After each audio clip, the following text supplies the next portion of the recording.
Welcome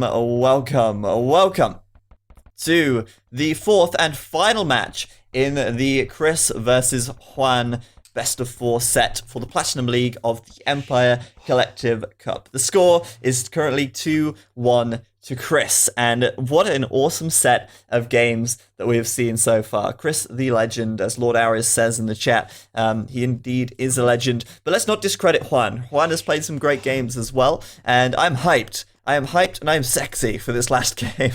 Jaden, most of you guys watching probably won't get that, but anyway, game number 4, and once again we're seeing non-mirror civs because these guys are not allowed to choose the Huns, Mongols, Aztecs, or the Mayans. And as a result, down to the southeast of the map in the green, we have Chris playing as the Mongols, and up to the north of the map in the hot pink, we have Juan playing as the Celts. And so once again, Mongols and Celts. Mongols, a very favorite pick of the players when it comes to when it comes to banning the big 4, as I like to call them. Mongols definitely a top tier civ, but the variety that we've seen in the other civs is insane. Like, we've seen so many different civs. Juan, of course, in that very first game, chose to play as the as the Spanish. I almost said Saracens. I was thinking, what? No, he chose to play as the Spanish, and he won. This time he's choosing to play as the Celts, and we'll have to wait and see what goes down. Now, my prediction for this series is a 3-1 win for Chris. That's what I thought at the start. And the reason why I think that Chris will have maybe an advantage in this last game is because Chris has been around for years, man. He has seen some shit. Chris has been there. He's done it all. He's very experienced with non-standard maps. He's played so many non-standard maps in his time that when it comes to actually like inventing a strategy on the fly or coming up with a build order on the fly, when it might not be immediately obvious what you have to do, Chris is the kind of guy who can do that, and he is the kind of guy who can do that comfortably, you know? I mean, Chris is the only player in AOC history who's wrote an ebook on playing AOC. You can buy it on Amazon. In fact, someone can find it and link it in the chat. It's insane. So Chris, obviously gonna be pretty good at adaptation and things like that. This map, by the way, is part of the Empire Collective Cup random map pack, and the map itself is, let me just double check, it's Golden Ghost, which is similar to Golden Hill, or Gold Rush, where there's a lot of gold in the middle, but there's also gold back at home, so it's not too vital that you take the center straight away. There's also this ice area, which means you cannot wall the center of the map, so later on, when it comes to taking the middle, getting control of the middle, it's going to be hard to wall it up and keep it safe. And then, of course, you have the little lakes with the big fish, and we're yet to see anyone dock that or do anything with that, but it could be worthwhile building a mill out here on the edge, and I think Chris may be a small advantage with his map, because he could mill this. I know it's very far from his TC, so perhaps not worth it. But yeah, people in the chat linking that ebook from Chris there. I've not read it. Some people have. I don't know if it's worth the read, to be honest with you, if you are not a good player already. I'm not sure if the book is really... Oh, look at this! Juan's like luring that deer for Chris. That's really nice of him. What a good, swell guy. But yeah, the ebook, I don't know if it's aimed at newer players or if it's aimed at people who are good but want to get better. So I'm not sure. But check it out. It's pretty interesting. Also, while we're on the topic of things to check out SearchEngineRevs.com, because they supported this event by donating $1,000 to the prize pool. And if that does not make them worthy of checking out, I don't know what does, because they're awesome, and they're an awesome company. They provide SEO services for probably anyone. If you ask them nicely, I'm sure they will... No, am I kidding? No, they will obviously provide SEO services for anyone who needs them, anyone in need. And all the information about Search Engine Revs is below the stream and below the video if you're watching on YouTube. So shout out to them. So anyway, at the moment, let's see what's going down. Chris and Juan both trying to scout each other. And Juan looks like he's going to go ahead and do a standard drush here. 3 militia on the way out. And they're going to be heading across. And, you know, doing a drush on the map Ghost Lake is pretty common. And so doing a drush here might be pretty viable for Juan as well. Maybe thinking, hey, this map's fairly similar to Ghost Lake. I think I'll do a drush and see how it goes. Celts, of course, pretty solid drush, simply because, well, their infantry moves a bit faster when they get to the feudal age. Not like, it's not as good as the Japanese drush or the Aztec drush, but it's certainly a capable drush civ. Whereas Chris, he's done a fast feudal, and he's coming forwards on the right side with an archery range.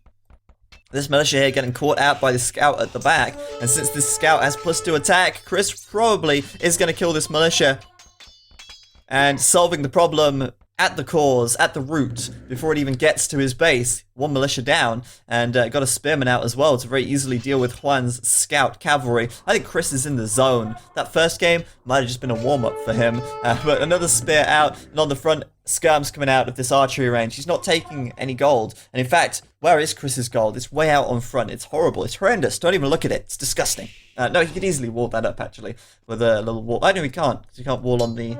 Okay, that's a horrible gold. He is going forwards, though, with archery range. He's going forwards with a skirm. He's going to tower this wood line and be annoying to Juan. Juan, meanwhile, still in the feudal Dark Age, sorry, still building villages, of course, and looks like he wants to do a kind of drush-fast castle here. His militia getting the upper hand against the spears, of course. I mean, what is a spear to a militia? Come on. But Chris, keeping them alive and sticking them inside of this TC, gonna be getting a little more health on them, so maybe he can actually be able to attack them.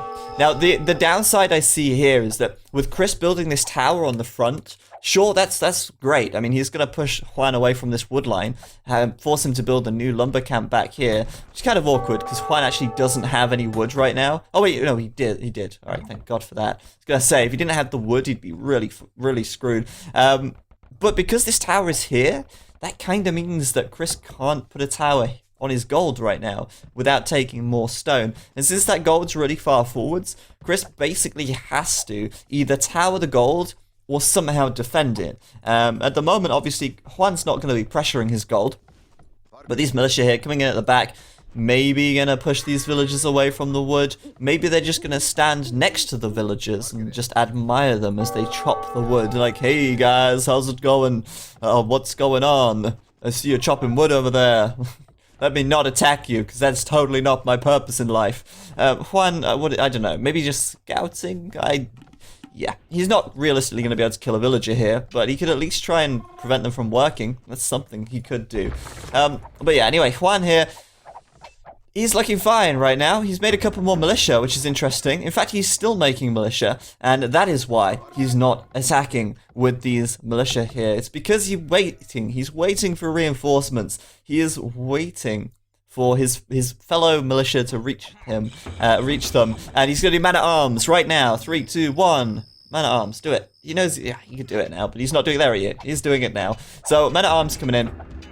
And he's going to try and just counterattack, which is interesting, really. I mean, he could have probably... I mean, if he'd have come in with man-at-arms here, he probably could have trapped these units in. And if he'd have trapped them in, that would have been like game over for Chris. But Chris is going to go ahead and try and bust this wall down with his villagers and with his scout and, you know, push this with the skirms here. Juan, defensive archery range, I suppose, and he's going to throw up some skirms, and he's going to try now with his... Look at that, super speedy. Look how fast they are. They're so fast. They're lightning fast. They're like practically running in here. Never seen a swordsman move as fast in my life. And now he'll hit the wood line. He's seen what this wood line is what's going on over here, and now he knows. Or will he? Or will he just stand there and admire these villagers chopping wood again? I don't know. So how many villagers will he kill? Probably none, because villagers are pretty fast, and they might make it back to the TC. Obviously, Celt man-at-arms, faster than most, so maybe he'll get one, but no. Not this time, and Chris now quick walling at the back with some houses to prevent too much further damage to his economy. Moving out to take some gold, I mean, that's not gold, that's stone, and looking to maybe get some defensive towers up here. He doesn't have enough stone to build too many towers yet, and there's that tower on the gold that I was talking about. LOL OMG11, thank you very much for subscribing 3 months in a row. It's been quite a few 3-month anniversaries today, hasn't there, actually? I think pretty much everybody who's resubbed today has been like 3 months. But thank you very much, dude. Thank you for the continued support. Every sub counts, and you are definitely as important as the rest. That sounds really condescending. I'm sorry. No, you know what I'm trying to say. I love you, man. So anyway, Chris here, like, just this villager, camouflage. That's what that is. I mean, I didn't really see that villager at first. He was just kind of blending into the house. That was a free kill for Juan, but he didn't take it because his militia, man-at-arms, are too blind to see what's going down. Chris then, yeah, defending with his towers, and quite rightly so. He's still pushing forwards on this right side, but not really getting in just yet, allowing Juan to build up in defense, and he's got quite a few skirms out here ready to party, and he's got defenses as well. He's got +1 defense upgrade, and Chris has no +1 defense as well, like up in here. So Chris's attack just kind of stumped at the moment. He can't really go forwards since the units here are just out-teching him. And over on the right side, oh dear, Chris gonna lose maybe 1 villager. Maybe he didn't lose any. Oh no, he definitely lost a villager there. And these 2 men-at-arms surviving as the tower causes them a whole world of hurt underneath here. But hey, I mean, if you can bait these guys away, the man-at-arms are probably going to die pretty quick. But that one's dead anyway. And Juan's man-at-arms very, very swiftly dealt with. So right now, it's actually looking fairly close. Obviously, the scores slightly favor Chris, and Chris is still taking a little bit of stone. So perhaps we'll see some more towers at some point. I feel like he doesn't want to play too defensively. Making too many defensive towers can often be a mistake and give up, you know, basically you're trading the stone there that you're making the towers with for other resources like food and gold. And you need food and gold to get to the castle age. You don't need stone. It looks like Juan with quite a few farms out here. I'm not sure who's got the most farmers right now. It looks like 14 for Juan and 11 for Chris. So Juan a little bit more food income at the moment, and that's good because obviously, you know, he's been making all these skirms, and he's now switching into archers. So that extra food, and with wheelbarrow on the way, means that Juan should be able to reach castle age in a good time, and he should. I say should, he should be able to do it faster than Chris. Chris just doing wheelbarrow now as well, and in come the skirms. The thing is with skirms is that they are terrible at killing villagers. Sure, they have 3 attack, but how much armor does a gold miner have, or a villager have? It has 2 armor, so it's gonna take, what, 40 shots to kill a villager, and there's quite a few skirms there, so he can do it in 3 volleys, but it's certainly not too good. Like this wall from Chris, he's trying to block these skirms into the back of his base. Maybe a little risky, since he's gonna lose this fight here. Maybe a little risky, because he could lose some more villagers here, but they can't escape. There's no way out, Juan, and he's gonna have to go through this TC and take a bunch, this tower, and take a bunch of damage, but he'll still find villagers to kill. Whoa, Chris, what are you doing? Get in the tower, bro. That's not good. That's not good for you. He needs to... You don't want to take spears to the face, even if they only do 1 damage. You still don't want that. These villagers don't appreciate this.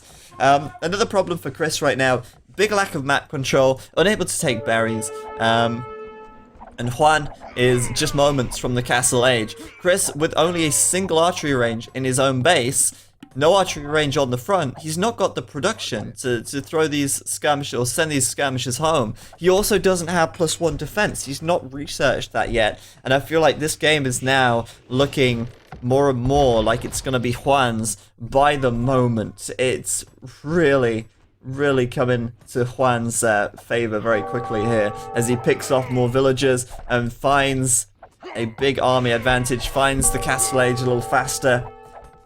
Where was the castle age hiding? I don't know, but he found it, and he's now clicked up. So Juan looking very, very good, and Chris is going to have to do some insane defense right here if he wants to pull this back. I just don't see realistically how he's going to pull it back, and if he pulls it back, that would be the best comeback, honestly. But hey, I mean, we've seen him pull back that second game from what looked like an insanely bad start and a horrible defeat. But Chris sees this army here, and Chris is displeased. More towers coming up, but this is the thing. Towers, although they're good at holding down an area, skirms are pretty pretty able to tank towers as well. I really hope that Chris doesn't call GG as soon as Juan gets castle. I highly doubt that he will, because he's not far from castle himself. What do I think about the no snow patch? I actually don't like this no snow patch. I know that the white is really bright and quite harsh, but I actually like the snow. Maybe it's because I'm from a colder country, but I do like the snow. I like snow a lot. So anyway, Chris is up to castle now, nearly 2 minutes behind Juan. But 2 minutes is not that huge in the grand scheme of things, really, is it? And I think, this could be a potential comeback for Chris. He's just going to have to do a siege workshop when he gets up, I think. But it doesn't seem like he wants to do that. He's got another plan. That's 2 stables. Chris, I like this. This could be good. 2 stables, couple of knights, and look how many skirms are out for Juan here. That's a lot of skirms. And what are skirms incredibly weak against? They're incredibly weak against knights. So, Chris doing bloodlines, he's doing scale barding armor, and if he brings out 4 or 5 knights, he might clean up these skirms. Obviously, crossbows getting mixed in here from Juan now, and in this situation, the crossbows are going to die, are going to be able to kill the knights a lot faster. Juan taking the center as well. He's got a university at the back, so he can do ballistics. TC coming up on the gold in the middle, siege workshop, and basically, yeah, I mean, he's done elite skirm as well. Chris, he's feeling the heat on this gold. There's 2 towers on here, and he would really like to get back some map control now, and he's got to do it quickly, I think. Juan backing off though. He's giving Chris like some kind of an opportunity maybe. He's also doing a siege workshop in the middle, and for Juan to do the siege workshop now, maybe not the best choice considering we know that Chris is doing knights, but Juan of course has no idea. We look at Juan's POV, doesn't see the stables, he doesn't have much of an idea. He's probably expecting a mangonel. I mean, come on, why would you not make a mangonel? Look at that. But Juan has 39 military and Chris has 15. With knights coming out, 3 stables, and even light cavalry on the way. So interesting, because this is like, right now, Chris, he's kind of going to do what he did in that last game, and just get so aggressive that he's hoping he can push this back. The problem is that in order to do that, he has to sacrifice a lot of economy, and at the same time, Juan can kind of build a bit of economy and keep this up, because he's got so many units already out and available to use. Chris not doing elite skirm, it could be worth it to be honest with you, but still these 2 towers making it difficult, and Juan wants to get that ram in there, and as soon as those knights are ready, as soon as the light cavalry are out, I think this is going to be tough. We'll see. I don't think there's enough crossbows here, to be honest with you. +2 defense, 120 health from bloodlines. This could be pretty nasty, but Chris needs to bide his time. He needs to hold this army off for as long as possible. Light cavalry now being added in. He has to hold, and he has to attack when he's got as many units as possible now to make this work out. Alright, so the skirm's coming in on the right side. They're going to do what they can. He's coming in with the knights. This could be huge. He might try and focus down the battering ram, but it's probably better just to get the mangonel and the skirms.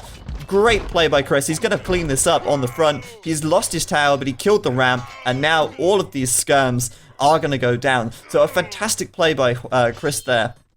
And Juan's response, of course, is to do pikemen now. Well, I say of course, it's not that obvious, but Celts do have great infantry. So Chris going to probably spot those barracks there. He sees them being built, so he was definitely expecting some spearmen to come out now. Still gotta be a little careful. There's a bunch of crossbows in here. Crossbows sitting under a TC. I wouldn't want to get too... Oh, geez. No. Do not fight here. This is a horrible place.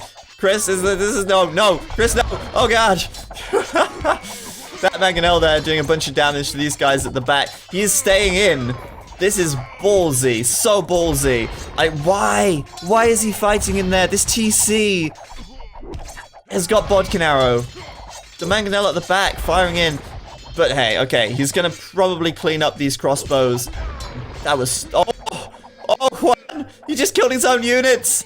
Okay, award goes to Juan for the worst mangonel shot in the tournament so far. Jesus, did you see that? Just like, he killed about 6 of his own units right there. And suddenly, that worked out for Chris. That shouldn't have worked out for Chris. That should not have worked out for Chris, but... Okay, he is just... He knows what's up. He knows what's up. Jeez, man. That was ballsy, and it worked. And that just... If the Mangonel didn't kill his own units there, I think maybe Chris would have gotten cleaned up. But there you have it. Chris, everybody. Taking advantage of the Mongol extra HP and raiding Juan's economy a little bit. And I mean, this is good, because this is going to help to level the score, even things out a little bit. Juan at the moment has got 20 extra villagers. He's got 20 more vills than Chris. And Chris right now, a serious amount of military, no second TC. So he kind of has to kill some villagers after close the gap. Obviously, crossbows here, going to be quickly taking out the light cavalry if they stand and fight. So, wow, great play, great play. So, obviously, a lot of pikes out now, and I think Chris might struggle here because there's too many pikes. He's not going to get that castle, and although he's just now taken the score lead, Juan has got the hard counter to what he's doing. This army is toast. No, oh, he's not paying attention, is he? Yeah, that's a waste. All of his army going to die. The castle, though, probably going to still attempt it, it seems. Too risky, in my opinion. Pikeman obviously not going to be able to do much against these villagers, though.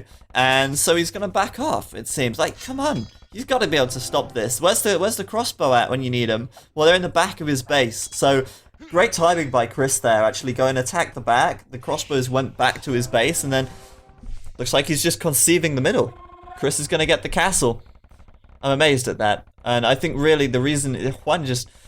He actually killed it at the start. He killed a lot of those knights, a lot of those light cabs. But, and he's still going to kill a bunch over on this left side as well. But I think what Juan probably thought is that if he was to attack the villagers here, it wouldn't have ended well, because the castle probably still would have gone up and the knights would have killed his pikes while they were attacking the vills. Awesome. Awesome play by Chris. Juan still has the score lead though, and there's his own castle. Obviously, the importance of the middle starting to shine through now.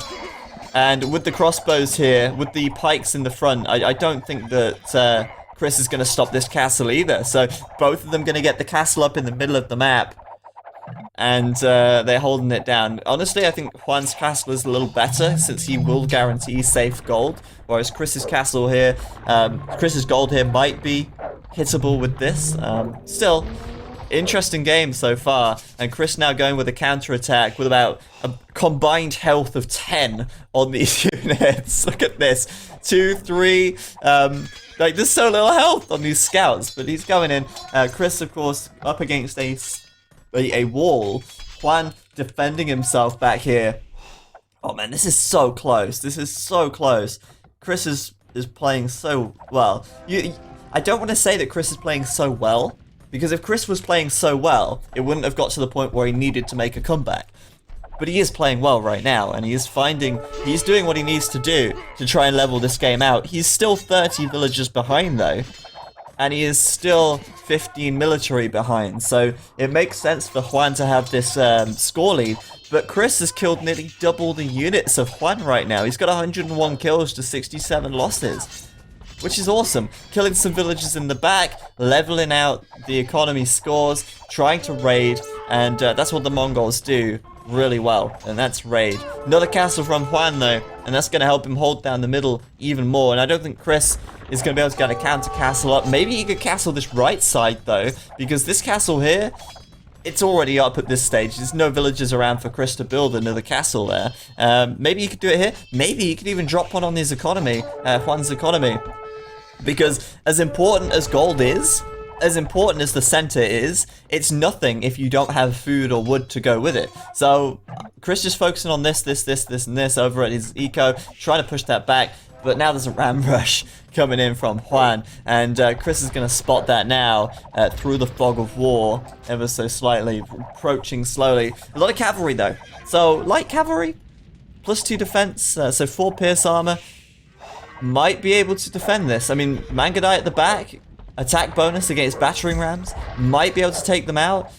Chris is going to be very careful, of course, but yeah, there's a lot of rams there. If Juan doesn't succeed in this ram rush, Chris is going to really get a leg up this game. On the right side, a big new section of eco for Chris coming up now. He's got 3 TCs up as well. He's still getting this gold from this main mine. He's got about 1,000 gold left, so it's not like he's got to get gold right this second. He still has some gold, but not enough to get himself up to imp at this stage. If he's going to go imp, he has to get gold from somewhere. That has to be the middle of the map. This castle then, yeah, it looks like it's going to go down, and Chris not using his light cavalry here to attack the rams. And although, yes, the Mangudai are doing great damage from the back, they're taking the rams down pretty quick. Not quick enough when there's too many rams here. Unfortunately for Chris, the castle goes down. So Juan basically complete center control now. And it's looking like, as good as that little comeback was from Chris, it's not going to be enough as he retreats back to his economy to defend it. And this ram rush, this army of pikes and crossbows start to push forwards. Mangudai, of course, going to be good at dealing with the pikes, but at the moment, in the Castle Age, Mangudai are pretty weak, really.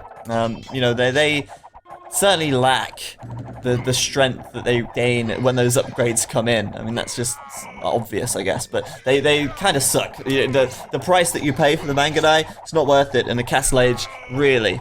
To be honest, in my opinion. Chris, though, Elite Skirms, of course, he's already got that research done. And right now, other than the Rams, Elite Skirms are going to be good here. Obviously, these pikes are going to be weak to Elite Skirms. These crossbows as well. And if you can get some light cavalry out at the back, you can deal with these Rams once this army is dead. Keeping his Mangudai as safe as possible as well by bringing them to the back. I'm just worried that this Ram Rush is going to be a little bit of a death train here on the front as they deploy onto these archery ranges and cause some real problems for him. But man, like, this game is so, like, this is so good. This is so awesome, and this whole set has just been something else. Chris is going to defend it. He's going to lose this TC by the looks of things, but he will defend it. And getting a castle up now in his eco as well, he doesn't want to lose this set. I mean, he doesn't want to give Juan the win. The difference between a win now and a draw is huge. I mean, Juan could either win and get 3 points, or he could draw and get 1. If Chris loses, he gets no points. If he draws, he gets a point. And so does Juan. So to draw for Chris now, he's really fighting for this. This has got to be a draw for Chris if he wants to get off to a good start in this league. TC coming up on the right side. University as well now. I don't think Juan has uni, does he? Does Juan have uni? Oh, he does. Maybe he has ballistics already, actually. I'm not sure. But Juan, looking like he'll be imp very soon. He's got lots of farms back here.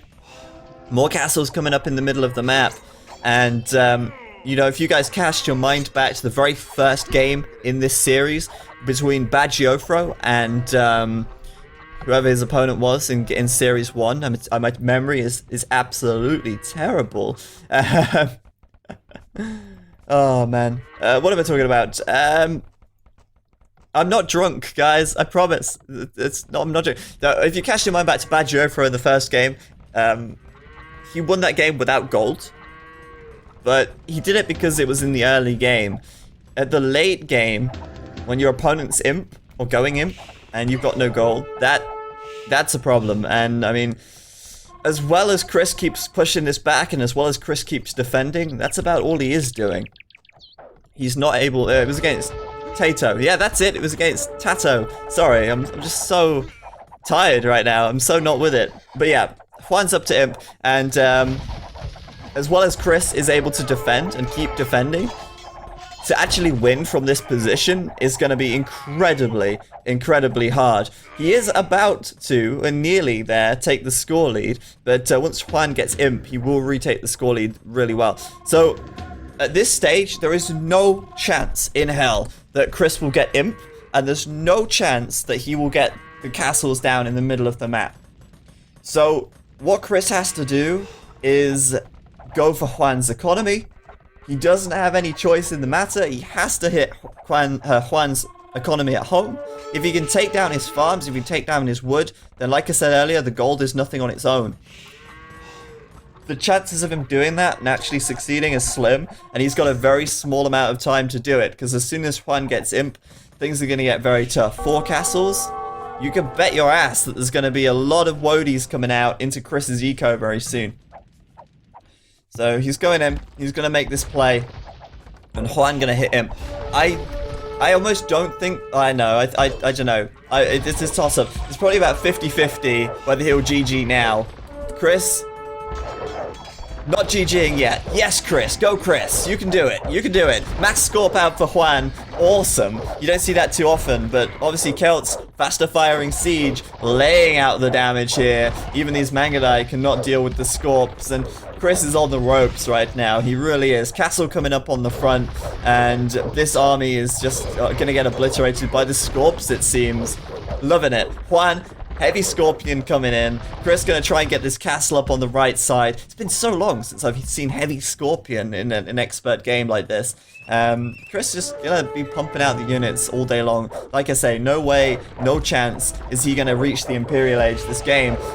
But he, well, maybe if he wins now, but he won't. I don't think. Juan, gonna have to get back from the castle. And maybe he'll lose a few of these guys over here. But why is Juan not doing... Okay, he's doing some trebs.